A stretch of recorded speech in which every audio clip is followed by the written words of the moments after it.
What's up, Steelers fans? Welcome back to another episode of Around the Burgh. I'm your host, Mitchell Wolf, here with my co-host, Shane Kubis. We're live on my Twitter, the Steelers ATB Twitter, and the Around the Block Twitter to discuss the Minkah Fitzpatrick extension with the Pittsburgh Steelers and the almost breaking news of the Steelers also signing Larry Ogunjobi to a one-year contract. Shane, we finally got a break on the breaking news where it happens as right before we're about to record or as we're recording instead of at night or the morning after. I mean, that's the way it goes, right? When you do like a weekly show, you're going to more likely than not, you're going to miss more than you make, right? Like you're not going to tend to have things happen right when you need them to, or that it happens right after. And then you're like, well, we're not going to make two shows in 2 days. So it's not really worth it. And we usually have a pretty good hit rate of me saying, well, we don't really know what we're going to talk about next week. And then, something big happens. happens. I did mention, I'm like, maybe Minkah will sign. Yeah. And completely definitely not any insider sources or anything. I'll tell you that much. But I saw it come through then not long after that. I'm like, all right. You called that. You definitely called it. That was awesome. Right. Yeah. All right. So that's what we're going to spend most of tonight talking about. We'll get into that first, and then we'll kind of wrap up some of the other stuff. So last week, obviously, Minkah Fitzpatrick signed his extension, making him the highest paid safety in the NFL and in NFL history. 4 years, $36 million guaranteed, about $73.6 million in total, and averaging about, I think, what is it? 18 million a year ish. 18.4. Yeah. 18.4 million a year. They actually cleared some cap space due to the signing bonus, which is nice. Yeah. But I mean, I really don't think anybody saw this as a bad move. This was great news for everybody involved. Yeah, I think the only thing surprising about this is when it happened and the fact that the Steelers are the one doing it, right? That's the only thing that I think surprises people a little bit. Maybe not as much as after they gave Watt his deal last year, right? Because it did show that there's a little bit of a change there, at least. And I did, when I wrote about this for Around the Block, like I did the breaking news article for it pretty much, I talked about like the thing that's going to be interesting to see is Khan going to make a bit of a change with how they deal with contracts, right? Is he going to maybe be more willing to be a little bit more player friendly in the sense that, get a deal done early, give guys what they're worth at the time of the deal and hope that it works out longer for them? Or are they going to still focus on kind of getting those 1 year guarantees and then go from there type of situation?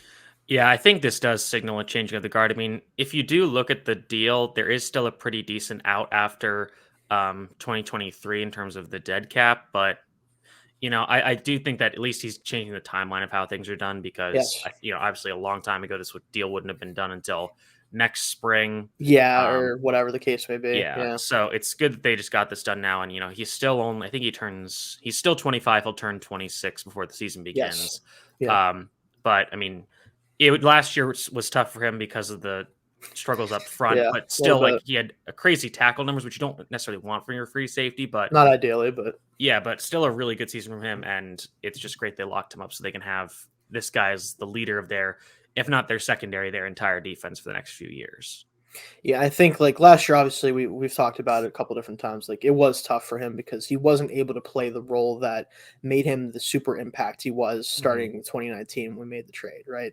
His best traits and what he does best is used as a true center fielder, right? Like that's what he's best at.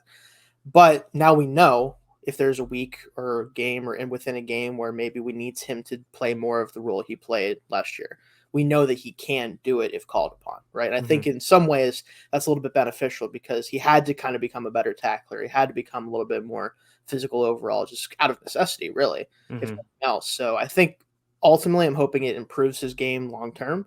Yeah. But yes, I would much rather see his tackles be below 100, for example, than, closer to 150. So. Yeah. And I think, some people kind of they would make like snarky comments or they had criticism about his tackling ability.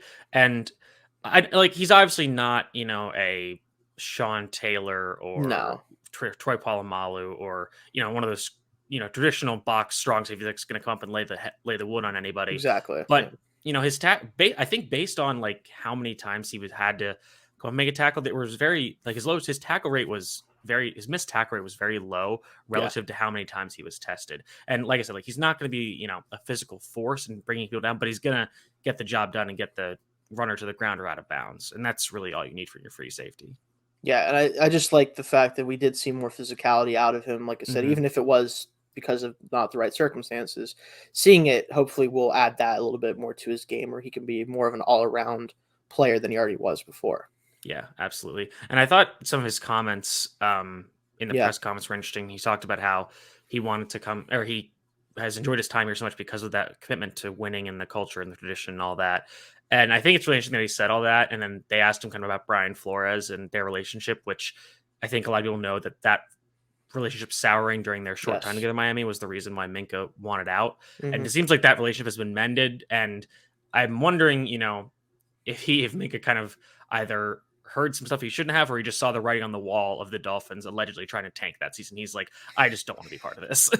It's so hard to say. Like, for me, I think the Flores situation. I think that Brian has always been a guy that really tries to get the most out of players by using their versatility if they have it. Right. Hmm. He likes to Yeah. move guys around. He likes to, and just like the Patriots Hmm. always did when he was there. Right. Hmm. And the problem with that Minkah had, obviously, and I think this is the one that we do know, is that he didn't want to be moved around so much, Hmm. right? And but with a guy like him, it's hard not to kind of see him and go, man, he can do all these things. Hmm. But at the same time, like after a while, like if you can do all the things, how many of them can you do at elite level, right? Also, like being like because I mean they played him everywhere, but like they would play him at like linebacker and like really in the box, and it's like, he obviously did a lot of stuff at Bama, but doing that kind of stuff in Bama's defense behind Bama's defensive line is a lot different than doing that on a It's much terrible different. Dolphins team against It's NFL much players. different. Yeah, Yeah. the way they used him, like it was creative, it was interesting, it Yeah. was fun to watch, but like it wasn't the best thing for him, right? If He it was knew on a that. good team with a good defense where he It might wasn't have like worked, the yeah. star, yeah, it would have been really interesting. Like kind of like how Jalen Ramsey is used now. Right. So, but I think that ultimately, like Flores, obviously, he's not going to be calling the shots on how Minkah's used. He doesn't have to Hmm. worry about that aspect of things. I think Minkah knows he's a good coach. He just Yeah. maybe didn't use him the way that he would have liked, and that's what it comes down to. Yeah, I think that there were just extenuating circumstances that were Yes, beyond both of their controls. for sure. I'm interested to see how this goes kind of when the contract is up, because he'll be Hmm. around 31 when the deal ends. And I'm interested to see like if he could kind of make that, and it's not exactly the same, but kind of a Charles Woodson transition where he transitions if he as he loses speed, you transition him into that more of a box safety role or even just like a slot defender role where he doesn't need as much long speed, but he still has the short range agility and obviously great instincts and smarts to play in that overhang apex position where he can be a really valuable asset. I honestly, it might even happen sooner than near the end of the Hmm. contract, depending on how we decide to attack corner in the next Hmm. few years, right? Because like, as much as Minka has been a great free safety, like, and has been that center fielder, if he can play that role at a higher Hmm. level than anything else we can find to play that role, Yeah. it might happen. At least maybe not, a full time role in the slot anytime soon, but as he gets to that point, I do think something like you saw from Woodson, especially with the Packers, right? Hmm. Whenever he Yeah. was at his prime as a Packer was spent in that role. And I think Mika could do a lot of those same things, especially if the physicality translates, further into his career. Now that he's had a chance to do that. Yeah, absolutely. I'm also intrigued to see, we obviously this team and the defense not as much, but is kind of in Yeah, transition in terms of its leadership. for And sure. we've Yeah. seen Watt kind of take on that vocal leader, like the explosive, making tons of explosive plays. And last year, Minka wasn't making as many of those plays, but last year they also had Joe Hayden, which Minka always kind of deferred to Joe as that vocal leader. But now it seems like he might have to kind of step up and be that, maybe not the vocal leader because Watt seems to kind of have that, but be more of the kind of cerebral leader that is the communicator on the back end of the defense, which is something I'm interested to see. And, he's obviously comes from that Bama pedigree. He's seems to have been preparing for this his whole life. So I think that's a role he's going to step into very seamlessly. Yeah, I like to think that he's going to be the guy that's basically just making sure everybody's in the right spot, right? Hmm. Like even last year to a certain extent, I remember in the Chargers game when he missed, there's Hmm. that play at the end that pretty much Yeah. sealed it for them.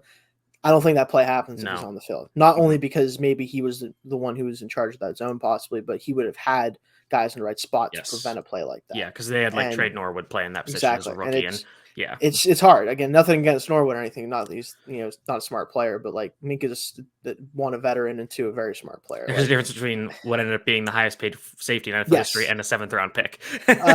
precisely. Yeah, it's hard, but I think that that's what he wants to be, and I think he's ready to do that full time, hopefully. And Hmm. yeah, it's kind of hard not to defer to Joe Hayden because it's Joe Hayden. Like guys, Yeah, is crazy in the best way possible. yeah. Is one of those guys. But yeah, I do expect him to take that role on, and him and Edmonds kind of try to bring everybody around now that he's been there with him for several years too. Yeah, absolutely. So, with regards to like the rest of the cap, and we'll talk about Yeah. the Ogunjobi signing a little bit, but I want to talk about how this affects more long-term deals. So, I think now, depending on the Ogunjobi deal, which would probably be, I would imagine, around 5 million ish Yeah, it's going to be that, or maybe this even year. less. So Yeah. So the Steelers have about 20, or sorry, like now it's down to about like $15 million in cap space. roughly. Yeah.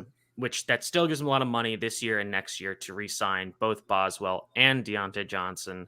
I think that now that they get this deal done early, they can now move on towards getting Boswell that deal and maybe even getting the early steps done with the Deontay Johnson deal. That's what I'm hoping, because I think at this point, like, I've thought about this for a while with Deontay, right? Mm-hmm. I definitely think that it'd be worthwhile to try to bring him in on a relatively reasonable deal now. Because I think for at least the next 3-4 years, he's capable of being your number one outside receiver as the route runner type. Like, I think he could be very valuable in that role for at least that length of time. But for him, is he willing to take like a deal around that franchise tagish number, around that 20 million per year average? Is he comfortable with that? Because I think he knows, as well as we do, unfortunately too, that if he has a comparable season or better than he's had the past couple of years, especially if some of the concerns about drops, which even aren't really as big of a concern as people think, if that goes away a little bit too, someone will pay him $100 million. Someone will do it. We've seen, I mean, we know what the Jaguars did to screw everything up this year. We don't have to talk about that too much. But someone's going to pay a guy, especially if he's coming off 3 consecutive, 1,000-yard seasons. Someone's going to pay him $100 million. Yeah, for sure. Like, I don't know who that would end up being, but somebody will have both the money and the carelessness to do that. So do you just bite the bullet now and try to see if he'll take a deal that's a little bit less than that per year? Or do you risk him pricing himself out of your market? Yeah, the note I have is like I think they're going to treat him like they did Bud Dupree as opposed to Right. TJ, and that they're going to let him play this out. Unfortunately for Bud, he played a good season, then tore his ACL. Yeah, he still got the big deal. The thing is, yeah, he did. And he said, I still played the 2021 season, still hurt, so like he's going to get back to being healthy now. But I think that they'd be more likely, if anything, to tag him after this season, which it would be a little under 20 million. And then I'm wondering if they could kind of try to do a tag and trade deal, because he is going to be so expensive, where you can say, okay, here's the tag, we'll trade you him for something more than a 3rd round pick, because whatever he would get we'd get him back as a comp pick would probably be a 3rd rounder if he's getting that $100 million deal. Yeah. And I do wonder with that strategy, like, as much as it would make sense if you think you can get a better pick than your comp pick, right? Someone would probably pay it, if we're being honest, because especially if you're, I think we can agree that Deontay is somewhere between AJ Brown and Marquise Brown. Yeah. They're both, yeah. I just realized both their last names were Brown. Yeah. A lot of Browns. I think he's somewhere between there. I think we can agree on that. Yeah, like they're, especially because you look at a guy like AJ Brown, he's so unique as a player, and then Marquise Brown is more of a pure deep threat guy. Yeah. So if you're looking at it from a value perspective, you're looking somewhere in between those two. And AJ Brown's had a few injury concerns here and there. Brown has had also injury concerns. He's not been drop concerns as well. And he's smaller, so he's more limited to a slot role. So I think you can say that a trade for Deontay Johnson on a franchise tag, where you are in AJ Brown's case, you are trading for him to sign him, which is right, to then give him a big deal. Yes. So I would think that he would garner similar compensation, which would be a 1st round pick. Which, if you're flipping Deontay Johnson for a 1st round pick, I'm more than okay with that. Yeah, that's good business. If you're not willing to pay him, right? Yes. Yeah. And sure. Again, that's because obviously having the player is good is great. But if you're not willing to give him what you are going to give, or what he's going to be given ultimately by somebody, then so be it. So yeah, absolutely. And that's going to be super interesting, because I think if you just think about it from kind of a scarcity of targets standpoint, I think if Deontay has that big year, you're going to be less sure of what George Pickens, Calvin Austin, and maybe to an extent Chase Claypool can give you, because Deontay's going to be so much the offense. But if he doesn't have as good of a year and those other guys have bigger roles, then you're more likely to let him walk or try to trade him. That's the trade-off. And I feel like that's probably, especially if they don't sign him to like a below market deal, if they can get him to this off, like before the season starts, that's what's going to kind of determine what they do in the offseason next year. Is what does Pickens look like? What does the other guys in that, what does Claypool look like? It's a full-time slot, because then they know, okay, if he's great in the slot and Pickens is great outside, we can find a 2nd-tier outside receiver to replace Deontay and still have a functional offense, if not a good offense. So I think how much those guys can, in Chase's case, just improve from last year as a slot player, hopefully, and Pickens shows rookie, that's probably what's going to determine their direction with it. Yeah, exactly. And then with Boswell, I mean, it's Chris. So there's not much you can say about kicker deals. Yeah. I mean, I think he'd probably be in that Tucker range. I think we discussed on our last 5 million ish. Yeah, which that's fine. Yeah, exactly. Kind of just give him what he wants. Yeah. In terms of how this affects the rest of the market, this is really interesting because this kind of at least sets the floor for what Jesse Bates can command. It seems pretty clear that the Bengals are not going to be willing to pay that price, given that they've tagged him again, or they're tagged him this season. They allowed him to play on a contract year last year. And that also sets the market for Derwin James, who has been good. He's been hurt more than Minkah for sure, but when he's been healthy and playing, he's been just as effective. Perhaps he's a very unique player at the safety position, right? And that's kind of what I think, even with the injury concerns, if he goes out and has a mostly healthy season and plays like we've seen him play, right? Even as a rookie, he was just ridiculous with the different things I asked him to do. He's going to command. He'll be a $20 million a year player if he's healthy. Like that's where it's trending anyway with the top safety deals we saw. So like Bates, I don't know. Is he probably maybe a little less than that, depending on just where even though the Bengals have a decent amount of cap room next year, like I think next offseason they're going to be looking to extend Burrow. Get him like that Josh Allen deal. They are going to have Chase and Higgins coming down the pipeline, which, as we talked about, wide receiver contracts are ballooning like crazy, so they're going to need to sign them. And they drafted like two or three safeties this offseason. So I think there's a reason that was done. Yeah. And as much as like it sucks if you're a Bengals fan, because Bates is a fantastic player, when you're building a team with the type of star power that you guys that they're getting at this point, especially on offense, you have to make concessions somewhere, right?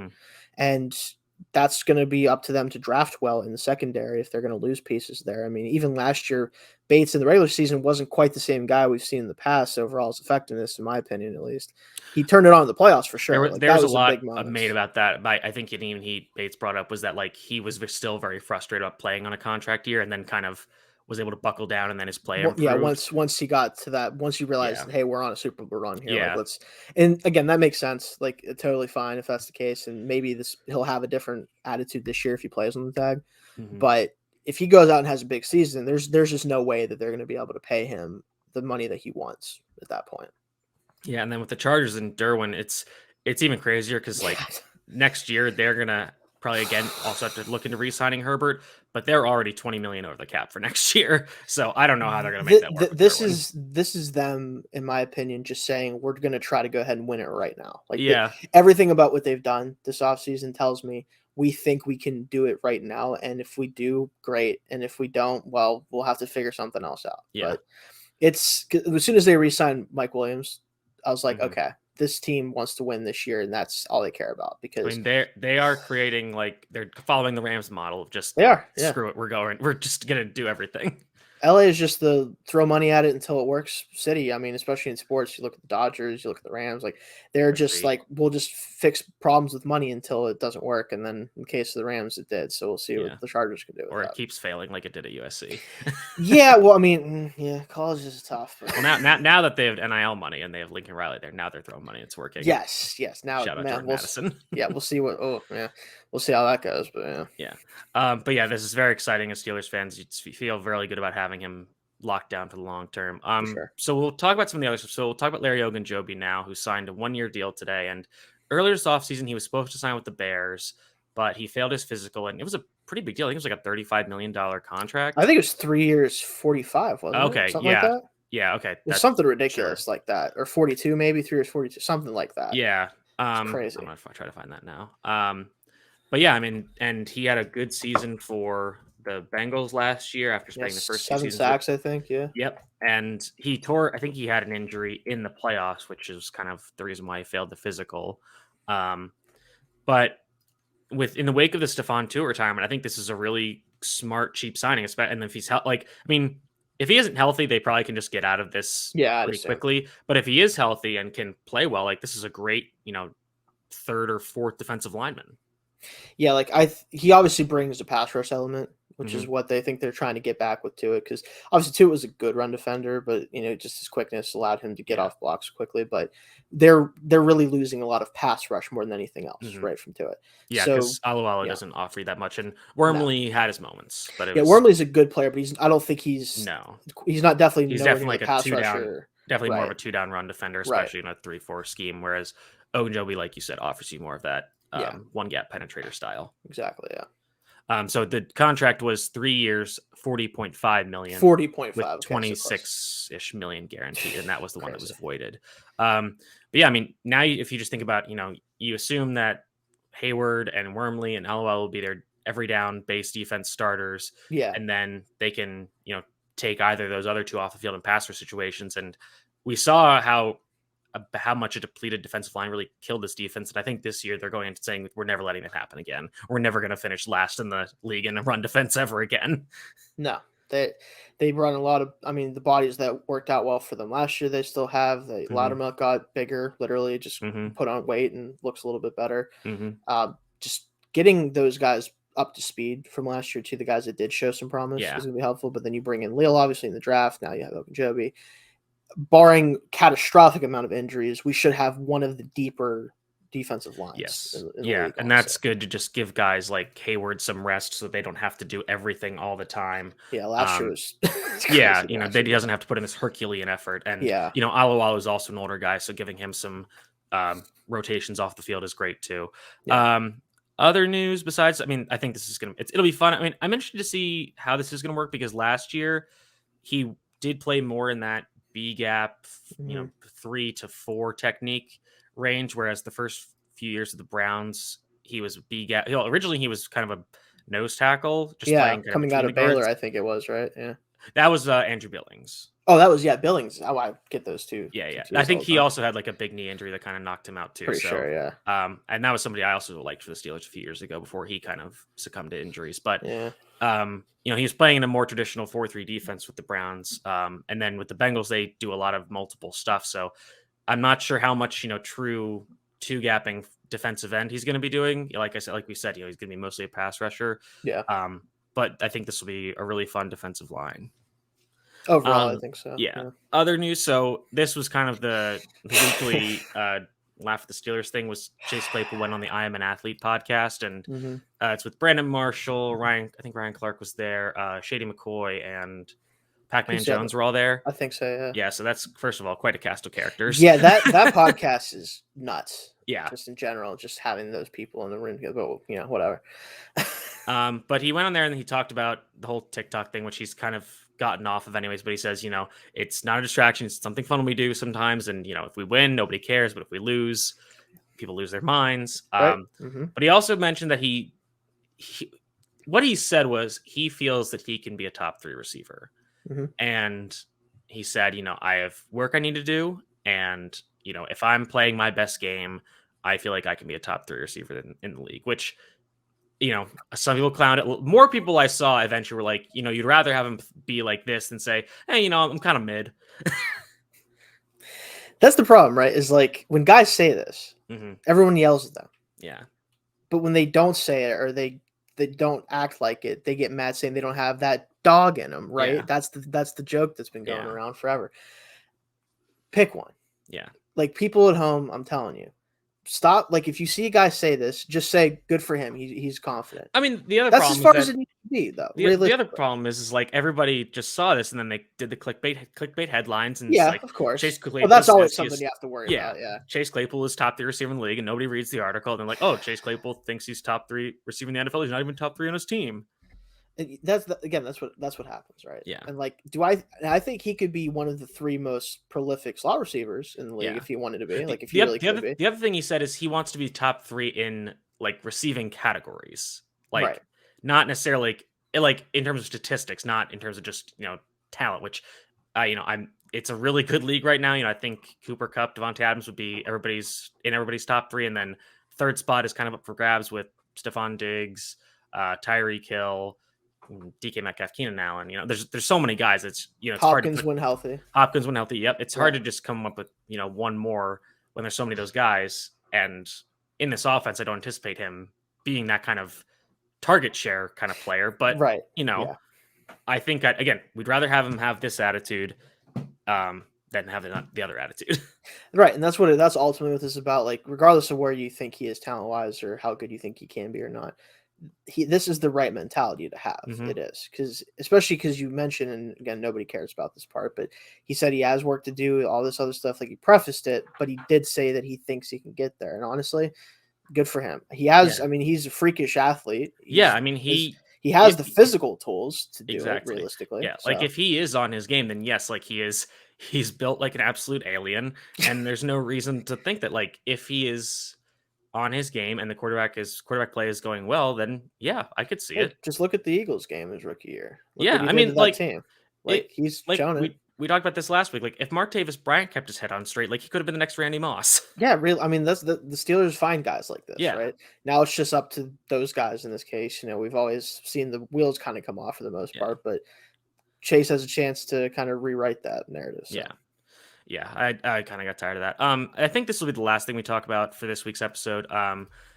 Kenny Pickett still isn't signed, which is kind of weird. At least yeah, I think there's only like 35 or so draft picks left that are unsigned. Um, so I don't think it's cause for concern yet, but it's just a little weird. yeah.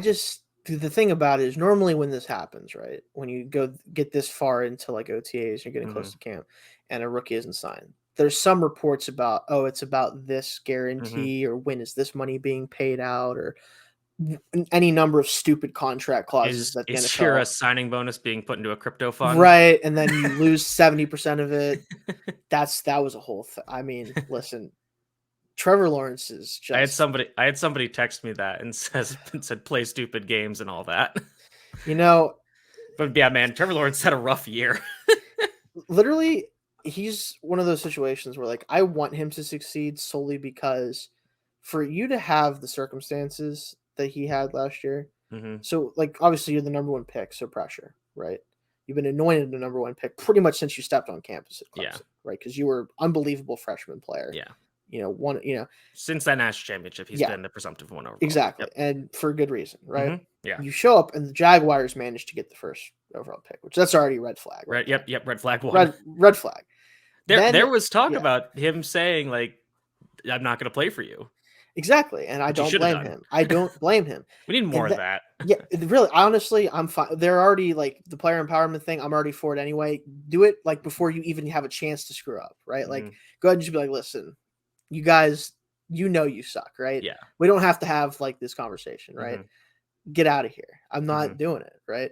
But beside the point. Then they decide to hire Urban Meyer as your coach before you're ever even drafted by the team, which you know you're going to be drafted by this team. Mm-hmm. So now you have to deal with that situation, which granted, no one could have known it was going to be that bad, right? Nobody. I was going to say fair. I think we all knew it was going to be bad, but I knew it was going to be bad, but I thought it was just going to be, oh, they lose and he gets fired. Not there's multiple scandals, kickers getting kicked. What are we doing? Stuff. Deals with all that. Still manages to look good, especially at the end of the year, especially that Colts game. Yeah, had moments, Yeah, he had his moments. He showed why he was the first pick. And then you lose most of apparently your first contract in cryptocurrency. I haven't looked into it a ton, but I've seen some stuff that it's not as bad as it's being made out to be. So it's still bad no matter what. No, yeah. You lose like, you know what I'm saying? Like regardless, it's like I saw someone tweet that like the good thing for the Jags is that, the whole comment about whether he wants to play for a long time and be the greatest of all time, he has to play longer now. Plus money. Like that was pretty good. But it's like that tweet that was going around the other day where it's like a gas station says, keep raising the prices, I'll just grind harder. It's like, what are we? No, but with going back to Kenny, like I don't think him not signing his deal yet means anything just because I haven't heard any reports. I think it's just as simple as I think that's kind of what makes it weirder is that we don't really know why. And like I looked into it and like it's probably like it's not like the Steelers don't give out fully guaranteed contracts to rookies. They gave one to Najee last year. Yeah, they do. Theoretically, giving one to a running back is dumber than a quarterback, even if for sure. Even if you're not sure if that quarterback's going to start. I kind of looked at Mac Jones's contract last year, which he was picked about 5 picks earlier, but with the cap going up, you kind of similar. It's about deals, the same. Yeah. It's a 4-year, $16 million deal with then a 5th-year option that's probably like maybe double that salary. But I was like, that's not that crazy. Like this shouldn't be taking that long. So I don't know. It's weird. Probably Khan is somehow trying to figure out a way to make it better for the cap. I don't know. Something weird's probably holding it. I don't think it's anything to do with like Kenny or like the Steelers having any No. impasse. It's more so like, how do we do this in a certain way type of Yeah, situation. I'll just be interested. Like once it does get signed, I'll be just like, I'm sure like that the sticking point will kind of come Yeah, out. is there some weird thing? Yeah, and I'm just very curious to see what that is because there's probably something that I should kind of look into more. Is just trying to understand the cap because it just gets more confusing every year. Every year it feels like there's different rules, and I'm like, Yeah. where did this come from? Like I remember the void years were a big thing, like Oh, last yeah. year, year before, and I'm like, okay, whatever. I think the next buzzword is like prorated signing bonuses or something. That's like the next buzzword. Like whatever. That allows like the Saints to somehow just keep doing whatever they're doing. Or just, yeah, I don't know. All right, that's gonna do it for us for this week's episode. We'll be back next week. Probably we have some fun games kind of lined up to do some discussions. So we're gonna save that for next week. Then we have a few weeks off because I'll be traveling and getting married and doing lots of stuff. So I'll be very busy. Yeah, he'll be busy. Yeah, busy. Yeah, yeah, right. Yeah, my wife. She just goes to a different school. You don't know her. Right? Yeah, 100%. Yeah. That'll do it for us. So Shane, let people know where they can find you and your work. You can find me at Shayne Kubis on Twitter, like always, and at SteelersATB on Twitter. Again, hopefully going to try to tweet some more stuff from that, especially around camp. Going to try to go here in August at some point, and just follow anything ATB in general, of course. Yep, you can follow me at Mitchell T. Wolf, WOLFE, which if you're watching this on a certain stream, that's where I'm streaming for this from. Make sure you're following Around the Block on Twitter, also streaming there, and on YouTube, Facebook, Twitch, Instagram, all that jazz. Thank you for tuning in. We hope to have you back next time.